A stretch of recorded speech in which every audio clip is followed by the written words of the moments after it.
Hello and welcome to Basic Television Techniques and Procedures. And this is week 1, and basically all we're going to do in this particular lecture is discuss what to expect in this semester and what the course is going to be like and what you're likely to get out of it. Now the first thing I want to do is make a quick distinction between video and television. You've heard both terms. Television is broadcast through airwaves or now in cable television. Video is the technology that allows you to make video images. Basically, it's like electronic film. That's what video is. So we're going to make a slight distinction there, and that will be more clear later on. Now, first of all, what is video? Well, video is any situation where you're creating an image of something electronically using what is called a scanning system. And so television does the same thing. The essence of that is video, where basically you've got what used to be called a cathode ray tube. Now it's a flat panel screen, but we're using lines, scanning lines going left to right, top to bottom, and it creates an image. It just does so very quickly so that you don't see the effect of it doing so. Types of video production, those go into basically what I'm going to call 3 categories. You have field production, which is where you take video equipment outside in the field and you produce video, you shoot something. Now, in there, you can either do what's called electronic news gathering, which is a very quick and uncomplicated setup, where the easiest way to describe it is you can usually tell that it's video production. Meaning if you watch a feature-length film, you're seeing the illusion of reality. You're like the cameras are hidden, the microphones are hidden. That's not electronic news gathering, that's electronic field production. So electronic news gathering, you can see camera equipment, you can see people exchanging microphones and stuff like that. The lighting isn't always perfect, and the situation isn't always ideal. Electronic field production is where you go through great pains to make it look perfect. And the final form of video production is studio production, which is done in an indoor controlled environment. And all of those forms of video production are actually quite common.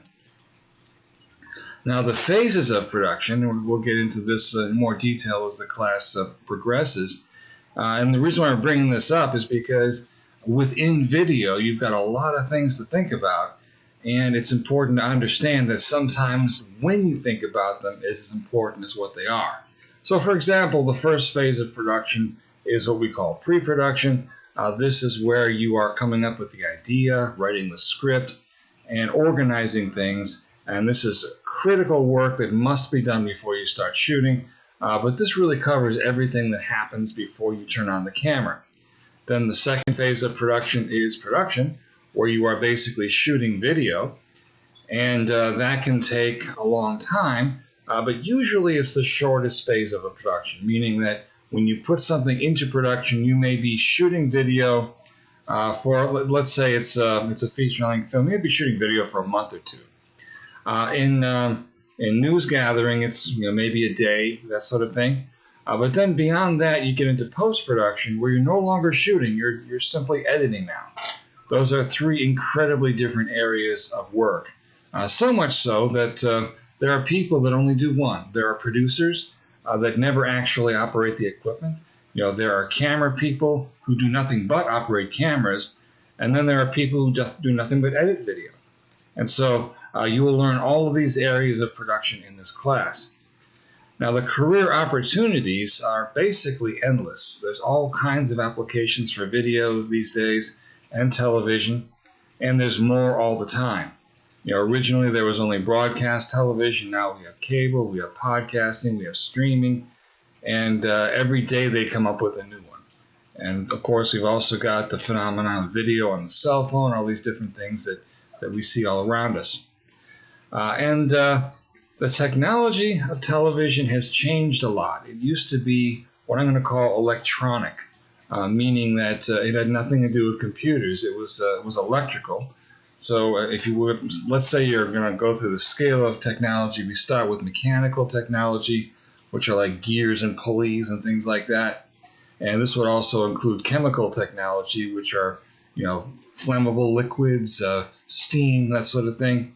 Then we move into electronics or electrical technology, and let's say that'll encompass the telegraph if you have electromagnets, motors, and stuff like that. But electronics is when you have the means of manipulating the path of electricity. You've got vacuum tubes or semiconductors and things like that. Now, beyond that, which is where we are now, is computer technology. That's digital. Digital technology does one thing that none of those other things before it did. Digital technology mimics all the technology that came before. So what used to be electronic, the video camera used to be electronic or analog, now it is digital. And so all of the hardware that used to be used in electronic field production gets reduced in size to computer components, and whatever the camera puts out can easily be put right into the computer because it's basically speaking the same language. So we're seeing a lot of this going on, and it's changing even more so. Now we don't even have recording media in some cases. We're basically recording right onto the computer, or we're streaming live.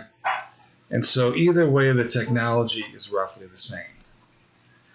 Now, the way we're going to be approaching the class, we're probably going to be doing a hybrid approach for the most part, meaning that as much as it's important to do a lot of demonstrations for this technology, some of the material that's presented in class is in a lecture format, which can be done on Canvas.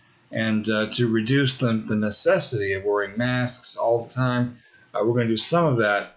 But at the same time, we are going to have lab sessions as well. So at least one day a week, we will be having lecture material on Canvas, and we'll talk about that as we go along. Some lectures can be delivered online, perhaps in some ways easier than they could be done in person, and we will have demonstrations in the lab as well. Now, the facilities are available to you, and most of you hopefully know where they are. We have the radio lab, which includes 3 editing workstations, one of which is under repair right now. And we also have the television studio itself, which doesn't come into play in this class as much as it used to, only because it's really set up for one purpose right now. But all of the equipment that we have is basically available to you for sign out. We've got the video cameras that can be signed out. And if I'm not there or Dr. Swift isn't there, you can see the faculty secretary, Stephanie Hicks, and she should be, she should be able to help you out. And if you need extra help or you need to contact me, I'm very easy to contact. Just email me or at your convenience, whatever you need, and I will we'll work something out. Okay, so the class policies are not that much different than what they normally would be, except for some obvious exceptions. Everything is on the syllabus. The attendance is going to be different this semester in that since we're not going to be having all the classes in person, I don't necessarily have any way of knowing exactly who is attending, so to speak. But there will be weekly assignments, and your attendance grade will be more closely tied to whether or not you respond to the weekly assignments. Now, plagiarism in the digital world. Basically, you're asked to produce video. Most of that video is going to be what you actually shoot. And it's understood that you're using the equipment here, you're doing it yourself. Obviously, if you lift things from some other source and don't give appropriate credit, that could be considered plagiarism. Crew responsibility. This is going to be a big one this semester since we are relying on you to do autonomous work. So whoever you choose to work with, you will have to coordinate with them how you're going to do this. Where you're going to meet, how you're going to work together on these projects. You will have to work with other people in most cases. And production values have to do with the quality of work. And I have every respect for these things, but they don't always produce the kind of quality I'm looking for. Basically, if you want to get a job in video and television, you have to prove that you can generate good video and television. So that means your levels have to be correct, you have to use good lighting, and you have to use good camera work, nice stable shots, and such that that the average person can look at that and not realize that it isn't made in a studio. That's really the idea. And the tutorials and resources are available to you. So there's right now there isn't as many for this particular class, but we will be adding them as we go along. And so whatever it is that needs to be demonstrated will be. Now, as in many other classes, if you're producing work, that has to be turned in the proper format. If you're sending video files, they have to be in the MP4 format. If you're sending other files like print-based file, well, actually, if you're sending text, you can send it in almost any format. But of course, audio as well. If that ever comes up, that has to be in an MP3 format. And so, if there's a specific need for a format, you'll be informed. Now, crew points and service projects, they represent us to the university. So, if we do service projects, which we may have fewer this semester than usual, you will have the opportunity to work basically generating. So if we do have service projects this semester, even if there are a few of them, then the idea is to represent the university and the department in helping the university out with various things. And so obviously production values are important, so is professionalism. Show up, especially if you're working for somebody else, and make sure that you are appropriate. Basically, I can't put it any other way. And once again, freedom of expression. We got this wonderful First Amendment, and I believe in it. And so basically, we don't do things with what are called speech codes now. There's no taboo subjects. You can be as controversial as you want, as long as you are professional about it, and as long as you are decent. Basically, we're not looking for nudity, pornography, criminal activities, and things like that. So keep it clean. Now, the resource page, which you will find in the Canvas site and also on the internet, contains a copy of the syllabus.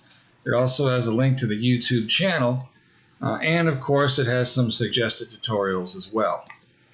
And so you can find all of this on Canvas, which will be your go-to for the semester, and I will update that. That's basically going to be my part of the bargain. And so you should be able to find everything that you need there. Now, there is a textbook listed for the course. I will never try to prove that you bought it or read it. I think in this particular situation, it might be better to have more references, but I'm going to leave that entirely up to you.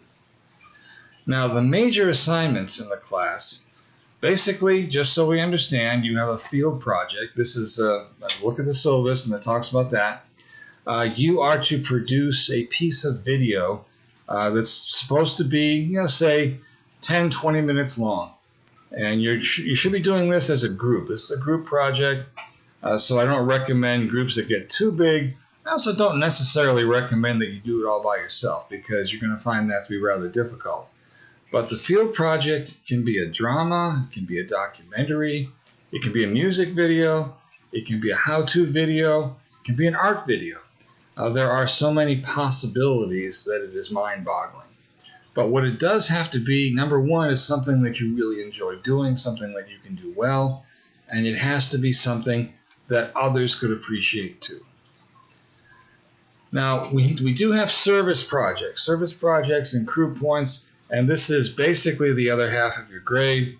You're expected to produce one service project, which could be a segment for MU reports.